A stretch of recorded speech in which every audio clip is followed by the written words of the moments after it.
Okay, magandang umaga po sa lahat. Welcome to the 11th joint public hearing of the Quad Committee. On behalf of the Committee on Dangerous Drugs, the meeting is now called to order. On behalf of the Committee on Public Order and Safety, this Quadcom hearing is now called to order. For the Committee on Human Rights, this meeting is now called to order. For the Committee on Public Accounts, the meeting is now called to order. Thank you. May we ask the committee secretary to please lead the committee in prayer before we start our committee hearing today. Please rise.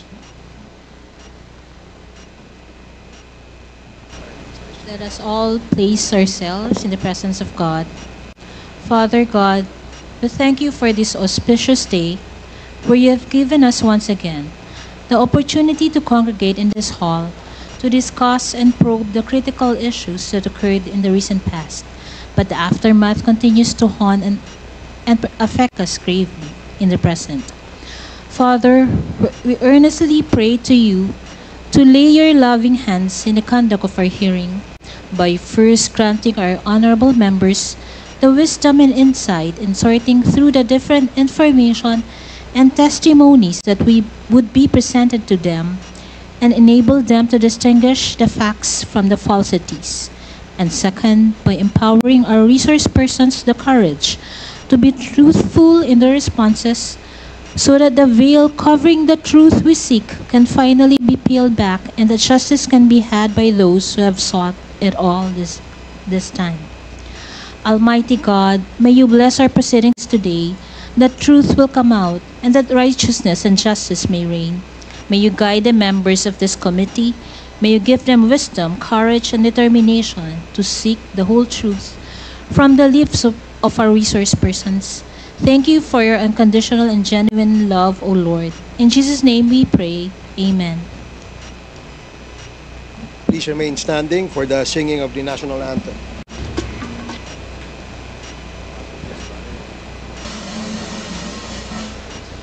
Bayang magiliw, perlas ng silanganan, hanap ng puso, sa dibdib mo'y buhay.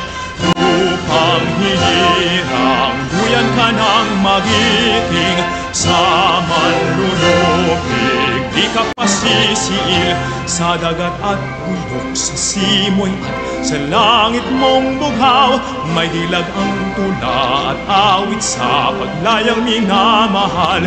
Ang kislap ng watawat mo'y tagumpay na nagniningning, ang bituin at araw niya kailan pa may di magdidilim. Luha ng araw ng luwalhatit pagsinta, buhay ay langit sa piling mo. Aming ligaya na pag may mga api ang mamatay ng dahil sa'yo. Thank you. Please sit down.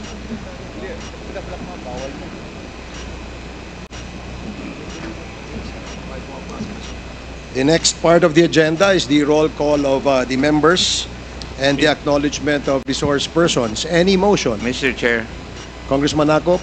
I respectfully move that we dispense with the calling of the roll. So moved, Mr. Chair. Second the motion.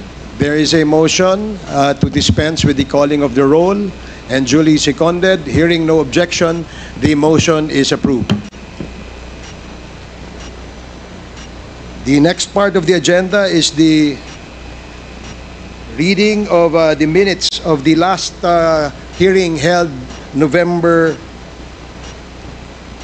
7. Is that correct? November 7.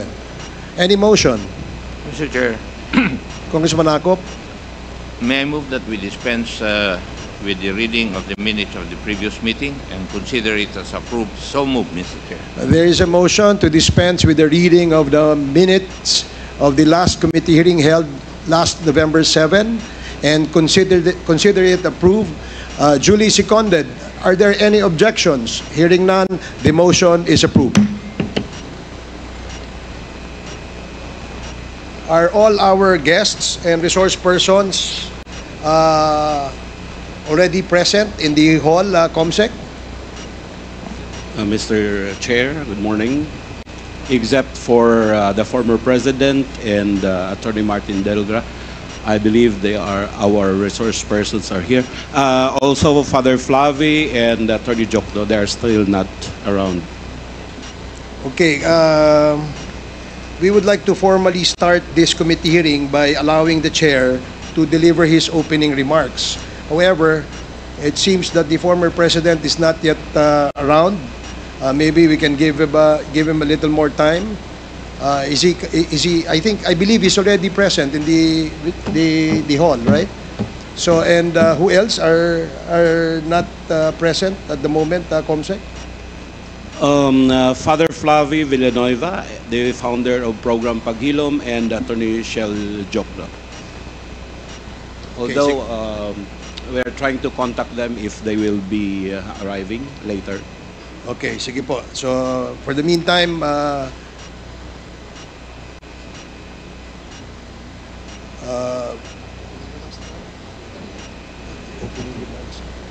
opening remarks ako. So, 1 minute suspension.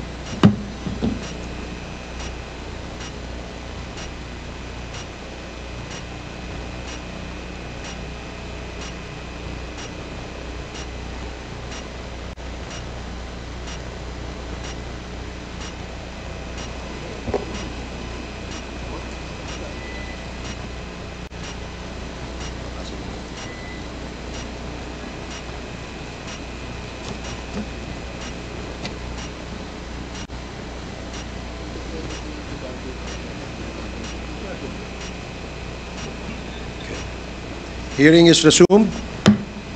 So to formally start ang ating committee hearing, please allow the chair to deliver his opening remarks. This is very short.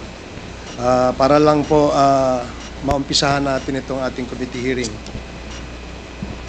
To our Senior Deputy Speaker, Aurelio Dong Gonzales, the principal proponent of the hearing of the Quadcom.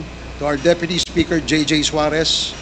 To co-chairs, Joseph Caraps Paduano, Chairman Dan Fernandez, Chairman Benny Abante, Vice Chairman Romy Acop, my esteemed colleagues, Honorable former President Rodrigo Duterte, magandang umaga po sa ating lahat. Mayong buntag, Mr. President, maradyaw na buntag, o ayabak po in Kapampangan.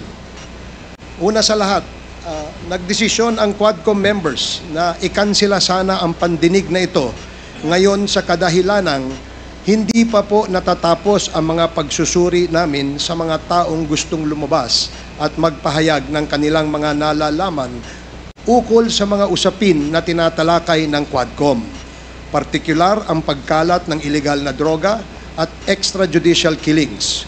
Kaya po minabuti na ikansela muna. Ito pong pagkansila ay naiparating ng maayos at sa tamang oras sa lahat ng kinauukulan, kabilang na ang tanggapan ni dating Pangulong Rodrigo Duterte.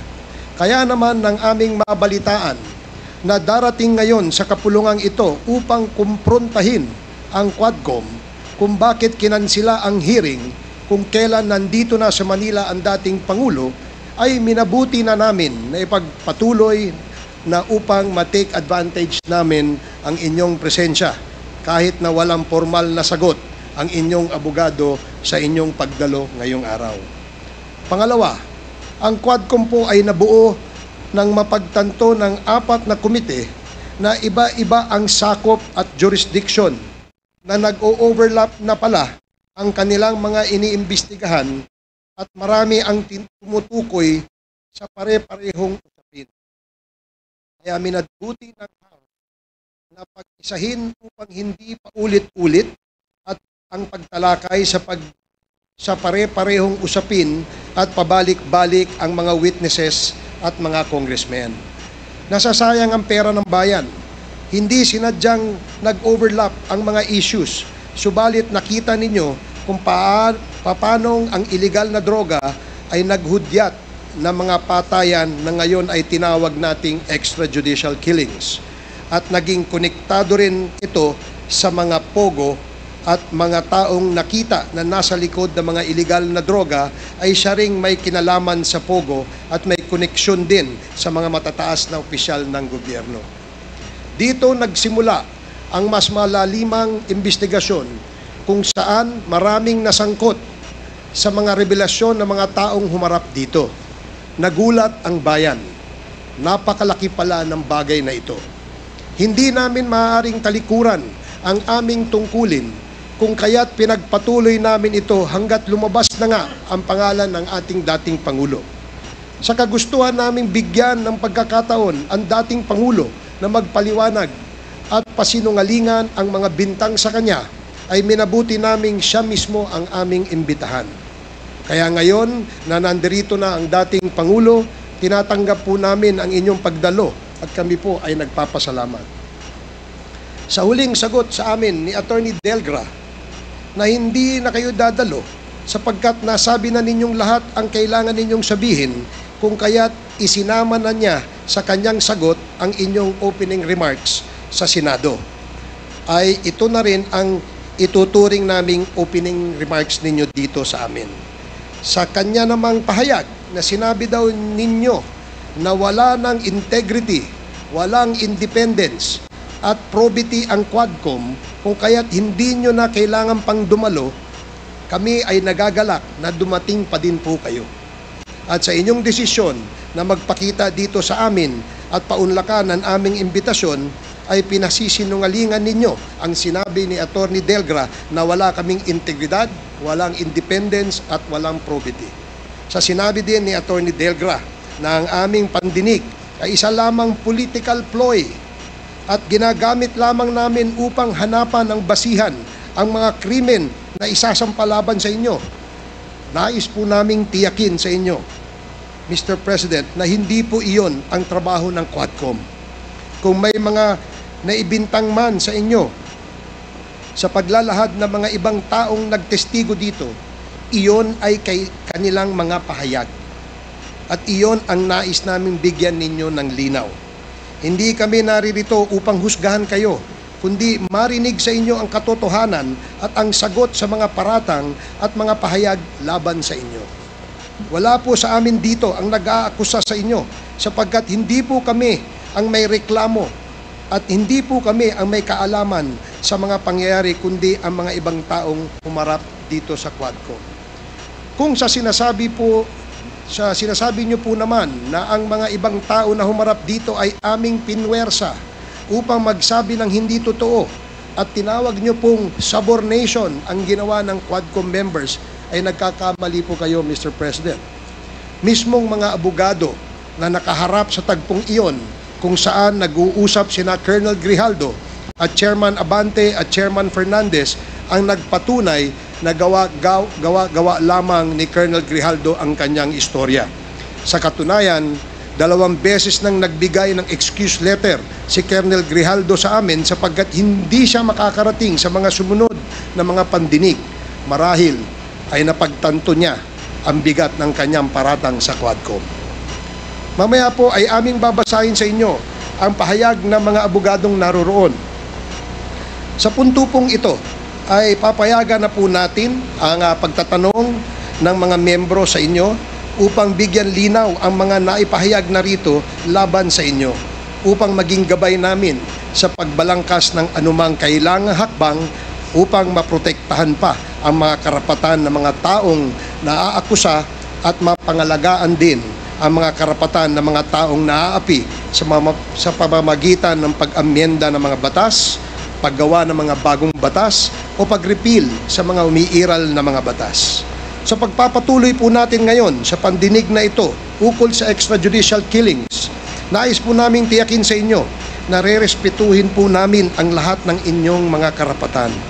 Hindi po kami naririto upang kayo husgahan, kundi pakinggan ang inyong panig. Abogado naman po kayo, Mr. President, kaya alam namin na mas alam ninyong pangalagaan ang inyong mga karapatan. Iginagalang po namin kayo, and in deference to you being the former President of the Republic, we shall accord to you all the respects due you, kung kaya't binuksan namin ang pandinig na ito upang hindi po masayang ang pagod ninyo sa pagdalo ninyo sa amin. Nag-imbita din po kami ng mga resource persons na hindi namin inaasahan na makakadalo pa dahil nag-cancel na po kami nung Lunes. Kaya ang pagbubukas na ito ay sobrang short notice. Kaya po sa mga makakadalo at hahabol o makakahabol, welcome po kayong lahat ng mga invited guests and resource persons. Sa mga hindi po invited, ngunit naririto, pasensya na po kayo at hindi po namin kayo papayagang gamitin ang oras ng Quadcom at baka malihis tayo sa ating agenda sa araw na ito. Kung gusto po ninyo magpaimbita sa susunod, ay iimbitahan po namin kayo. Marami pa pong pagkakataon at kami ay umaasa na kayo ay dadalong muli sa ating mga susunod na mga pagdinig. Magandang umaga po at maraming salamat sa ating lahat. The next to deliver his opening remarks is Congressman Benny Abante, the chairman of the Committee on Human Rights. You are now recognized. Maraming salamat po, Mr. Chair. Dahilan sa Tagalog po ang inyong opening remarks. Hayaan po niyo ko na mag-English naman. Sapagkat mayroong isang abogado dito, ininsulto ang isang member ng Quadcom na hindi raw marunong mag-English. Gusto ko pong sabihin sa abogadong yan na ako po ay marunong mag-English. Baka mas marunong pa ako sa kanya mag-English. Ito po ang opening remarks ko sa ating Senior Deputy Speaker, sa ating Deputy Speaker, sa aking mga co-chairs, ladies and gentlemen, colleagues at mga kababayan. Today marks a significant development in our ongoing inquiry. Gusto ko yung abogado natin na nang insulto dito sa isang member natin dito, makinig na mabuti at i-correct niya ang English ko kung kinakailangan. For the first time, former President Rodrigo Duterte will appear before this committee to answer questions posed by his members. I would like to begin by thanking him for his presence. Thank you, Mr. President, for coming here. Rest assured po that Congress recognizes your role as our former president, and we will extend to you the respect that the position deserves. Maraming salamat po. Respect, but not deference, Mr. Chairman. However, my friends, colleagues, let me draw a clear line here. While we should be respectful, we cannot be differential. Mga kababayan, watching today with us, it is important to stress that respect and deference are two different things. It is vital that we, as representatives of the people, remember that distinction, because our ultimate allegiance is not to any one individual, no matter how high their office. We answer to a power greater than any president. We answer to the Filipino people and to God. As Scripture reminds us in Romans 10:3, and I quote, "Since they did not know the righteousness of God and sought to establish their own, they did not submit to God's righteousness." Our fidelity belongs to the Lord alone. Our mission is to seek the truth, and we shall not be swayed from that path. As we have said time and time again, we have organized this inquiry with a solemn purpose to recommend avenues for justice to be served, seek accountability, and uncover the truth as we adhere to the rules of inquiry in aid of legislation. And inherent to this is our moral obligation to stop the vicious cycle of extrajudicial killings against our people who cannot defend themselves, to stop the blatant violations of our Constitution and our laws by scheming individuals and criminal syndicates, and to abate the social menace of illegal drugs. It is our sincere hope that the former President's presence here today will aid this objective, not hinder it. Today, we ask everyone here, including the former President, to speak openly and honestly, as this inquiry's goal is not to cast blame for its own sake, but to serve the cause of justice. Mr. Chairman, marahil po, hindi na ako nakikilala ng ating former president. Magpapakilala po muli ako. Mr. President, ako po si Bishop Benny Abante, ang Pangulo ng Bible Mode, Bible Believers League for Morality and Democracy, na mayroong 6,000 churches sa buong mundo. Kung naalala niyo, Mr. President, bago kayo tumakbo and you were still deciding to run, I was invited by a common friend to meet with you.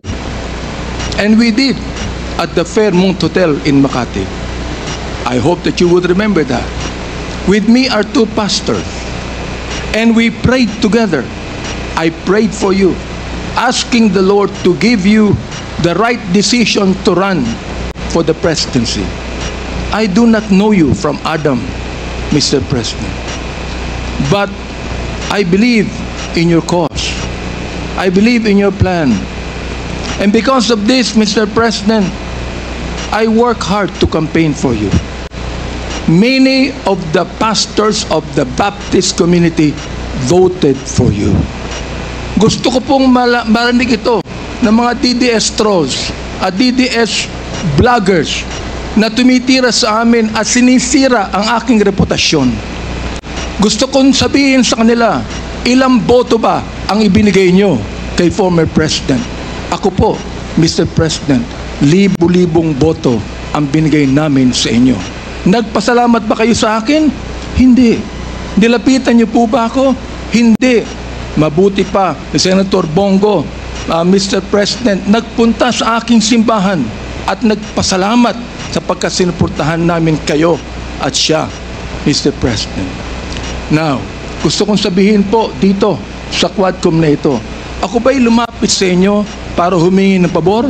Hindi po.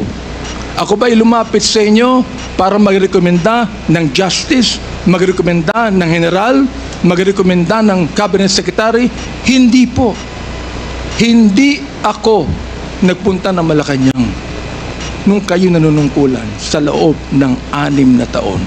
Isang beses lang. Ako po ay nagsabi kay Senator Bongo, kung maaari na makapag-usap po tayo. Pumayag po siya. At nag-usap po tayo, if you would remember that, Mr. President. Nag-usap tayo confidentially. Ano pong ginawa ko? Binuksan ko po ang Biblia. Ipinakita ko sa inyo na walang ibang tagapagligtas kundi ang Panginoong Kristo. Ipinakita ko sa inyo ang maaaring magbago ng buhay natin, walang iba kundi ang ating Panginoon. Sinabi ko sa inyo ang nakalagay sa John 3:16, for God so loved the world that He gave His only begotten Son, that whosoever believeth in Him should not perish, but have everlasting life. Binantayan ko ang inyong panunungkulan. Nakita ko na maganda ang plano nyo. Nakita ko po, Mr. Chair, na ayaw ng Pangulo na itong bansang Pilipinas mahulog sa kamay ng mga drug lords at drug traffickers. Maraming salamat po sa inyo. Nagsimula kayo ng war on drugs. Kami mga kapastoran, believe po sa inyo, sa inyong ginawa. Sabi nyo, 6 months lang, kaya nyong tapusin ang war on drugs na ito. Inabot po kayo ng 6 na taon. Hanggang ngayon, meron po tayong war on drugs. Hindi po namin nakalain, Mr. President, na sa war on drugs na yan, mamamatay ang more than 30,000, Mr. President. Hindi ko akalain na more than 7,000 na mga drug pushers ang mamamatay sa kamay ng mga kapulisan at sa kamay ng mga riding in tandem. At sinabi po ng ating ibang kapulisan, at gusto kong sabihin, hindi po lahat ng kapulisan, sapagkat ang karamihan po ng ating kapulisan mga mabuting tao at nais protektahan ang bansang ito. Pero ang ilang mga pulis pumatay po. At dito nag-testify ang ilan na merong reward system na inyong itinanggi nung kayo ay nag-testify under oath doon sa Senado. Ngayon po, bilang bishop po ng Bible Mode, hindi ko akalain na kinakailangan pumatay tayo ng more than 30,000 people para masugpo po ang drugs sa atin. Aba, Mr. Chair, talo pa natin ang Mexico. Sapagkat ng Mexico, nakita ko wala pang 10,000 namatay. Talo pa natin ng Colombia. Naging killing fields po ang Pilipinas nung panahon ninyo, nung kayo nanunungkulan. Naniniwala po kami na dapat hindi manatili ang drugs dito sa ating lipunan. Subalit, hindi po ako naniniwala na dapat tayong pumatay ng more than 30,000 people. Dahilan dito, pinatay si Kian Alejandro. Ano ang kasalanan niya? Pinatay ang isang 3-year-old na bata na nahagip ng stray bullet dahilan pumatay sa isang drug pusher. Pinatay ang 9-year-old na bata doon sa Caloocan, Mr. President, Mr. Chair. Ang kanyang bala ay nandun pa sa kanyang katawan nung siya'y nilibing. Subalit anong sabi ng funeral service? Siya po'y namatay dahil sa pneumonia. Pinatay po ang isang driver ng tricycle driver sapagkat sinakay niya ang isang drug pusher. Yung drug pusher pinatay, pero yung driver ng tricycle pinatay din, Mr. President. Hindi niyo po alam to. Ngayon, meron pong isa dahil sa tokhang kumatok sa isang pintuan, hinanap ang isang taong nagngangalampilo na isang drug pusher. Hindi nakita, pinatay, yung pinagtanungan, yung pilo buhay pa, Mr. President, Mr. Chair, at naglalako pa, palagay ko, ng drugs ngayon. Hindi ko po maintindihan to. Hindi ko po maunawaan kung bakit ganon. Samantalang sinuportahan kayo ng maraming pastor ng Baptist community. Ang ilang mga kapastoran po nandito at ilang mga pastor namin nanonood ngayon at pinapakinggan ang aking tinig, Mr. Chair. Ako po ay binabas araw-araw ng mga bashers ng DDS troll, ng DDS bloggers. Minumura itong taong ito. Sinisira ang aking reputasyon. Minumura po ako ng katulad ng inyong pagmumura, Mr. President. Hindi ko akalain kung bakit gagawin nila yan. Ang tanong ko, ilang boto ba ang ibinigay ng mga DDS vloggers sa inyo?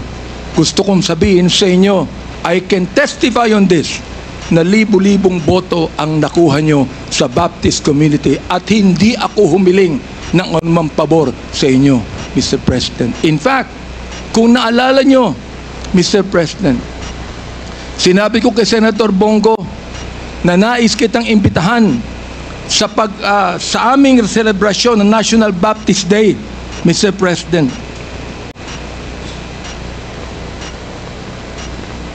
Dihinto ko lang po yung pakikipag-usap na ito ni Delga sa ating presidente para po makapakinig po sa akin ng tama.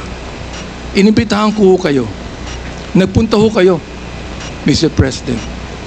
Doon po sa SMX, nakita nyo ang 7,000 na mga Baptist leaders na nakinig po sa inyo. Sa inyong speech, Mr. President. Oo. Doon po sa speech ninyo, sa harapan po ng mga bishop at ng mga pastor, nagmumura kayo. Pinagbigyan po namin kayo. Kahit na hindi maganda sa amin makarinig ng mura, pinagbigyan po namin kayo dahil kayo ang Pangulo at dapat namin kayong respeto, Mr. President.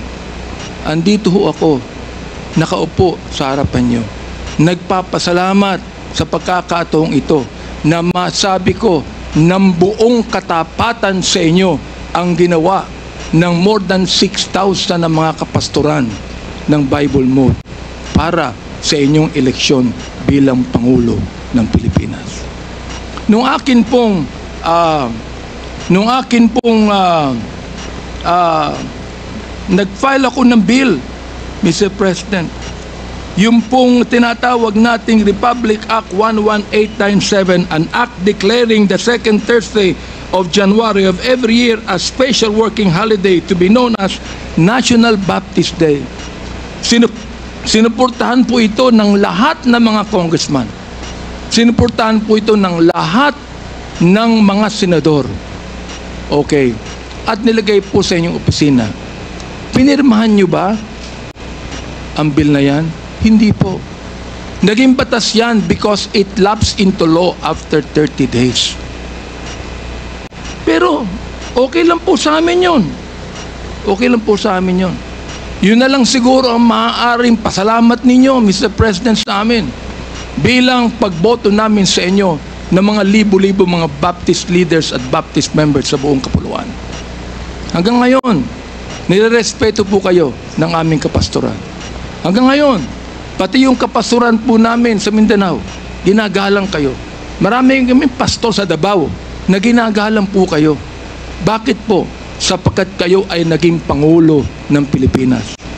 Ang kahilingan lang po namin dito, Mr. President, habang kayo po ay kinakausap namin ngayong umaga, ang kahilingan lang po namin dito ay sana po naman respetuhin po ninyo ang Quadcom hearing na ito sa pamamagitan ng hindi paggamit ng mga vulgar words, Mr. President. Sapagkat gusto kong sabihin sa inyo bilang warning na kapag kayo po ay nagmura sa Quadcom hearing na ito, I will make a point of order on you. Meron po akong batayan na batas sa tinatawag po nating disturbance of proceedings. Gusto kong basahin doon po sa Psalms 109, 17 to 18 and 28. Hindi ko alam kung naniniwala kayo sa Diyos. Hindi ko alam kung naniniwala kayo sa Biblia. Samantalang sa isang pagkakataon, tinawag niyo ang Diyos na stupid, Mr. President. Tinanggap po namin yan sapagkat kayo'y Pangulo. Oo. At nagpapasalamat ako. Hanggang ngayon po, buhay pa kayo. Kahit na po tinawag niyo ang Diyos na isang stupido, Diyos. Oo. Hindi ko alam kung katanggap-tanggap yan sa lahat na mga nakikinig sa akin ngayong umaga. Pero ito po, gusto kong basahin sa inyo bilang isa rin namang warning. Sa wikang Tagalog, babasahin ko. Sapagkat iniisip niya, ang manumpa, ang magsabi ng masama, kaya darating yaon sa kanya, sapagkat hindi siya nalugod sa pagpapala, kaya't malayo yaon sa kanya. Dahil binihisan niya ang sarili niya ng pagsabi ng masama o pagsumpa na gaya ng kanyang sariling damit, yaoy papasok sa kanyang kalooban na gaya ng tubig at gaya ng langit sa kanyang mga buto. Hayaang sumumpa sila. Hayaang sila ay magmura. Ngunit magpala ka. Ang kahilingan po namin ngayon, Mr. President, sana po, imbis na mura ang marinig namin sa inyo, sana po, bigyan nyo kami ng pagpapala sa Quadcom na ito. Sapagkat hindi personalidad ang tinutukoy namin dito. Ang tinutukoy po natin ito, issue na kinakailangan po natin tuldukan sapagkat ito po'y kailangan ng ating bayan. Kapag sila'y bumangon, sila'y mapapahiya, ngunit ang iyong lingkod ay magagalak. Yan po ang sinabi sa Salmo, Mr. Chair, Mr. President. Salamat po sapagkat hinayaan niyo ako na magsabi sa inyo ng buong katapatan na walang halong anumang pagkukunwari, Mr. President. Ginagalang ko pa rin po kayo. Hindi po dahilan ay kayo, kundi dahilan sa minsan naging Pangulo kayo ng Pilipinas. Kaya nga po ang aking opening remarks is what? Respect, not deference. We are not here to give you obeisance. We are not here to give you obedience. We are not here to submit to you. We are here as equal members of this House, Mr. President, Mr. Former President. You are now a private citizen. And I hope and pray that you would give us equal respect as we give you equal respect today. Maraming salamat po, Mr. Chair. Thank you, Congressman Abante.